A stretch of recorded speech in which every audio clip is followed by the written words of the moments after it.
शेर और चिड़िया की कहानी। एक घने जंगल में एक विशाल शेर रहता था। वह बहुत ही ताकतवर था और जंगल के सारे जानवर उससे डरते थे। शेर को अपनी ताकत पर बहुत घमंड था।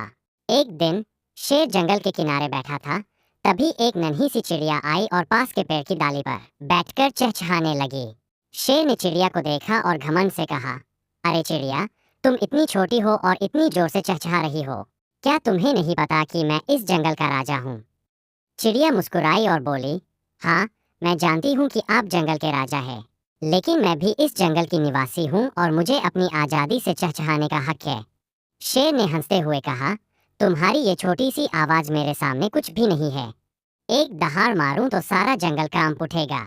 चिड़िया ने विनम्रता से कहा, शेर राजा, आप सही कह रहे हैं कि आपकी दहाड़ से पूरा जंगल हिल सकता है, लेकिन कभी कभी छोटी छोटी चीजें भी बड़ा काम कर सकती है। शेर ने इसे हल्के में लिया और सो गया। अगले दिन जंगल में शेर का पैर एक शिकारी के जाल में फंस गया। वह जितना जोर लगाता, जाल उतना ही कसता जाता।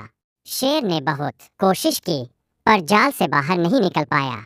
थक कर उसने मदद के लिए आवाज लगाई, लेकिन कोई जानवर पास नहीं आया क्योंकि सभी उससे डरते थे। उसी समय वह नन्ही चिड़िया उड़ती हुई आई और उसने बिना किसी डर के अपनी छोटी छोटी चोंच से जाल के धागों को काटना शुरू किया। थोड़ी देर बाद चिड़िया ने शेर को जाल से आजाद कर दिया। शेर ने चिड़िया की ओर देखा और शर्मिंदा होते हुए कहा, तुमने सच कहा था, छोटी छोटी चीजें भी बड़ा काम कर सकती है। तुमने मेरी जान बचाई। चिड़िया मुस्कुराई और बोली, शेर राजा, हमेशा याद रखें, घमंड करना गलत है। हर कोई, चाहे वह छोटा हो या बड़ा, अपनी जगह पर महत्वपूर्ण होता है।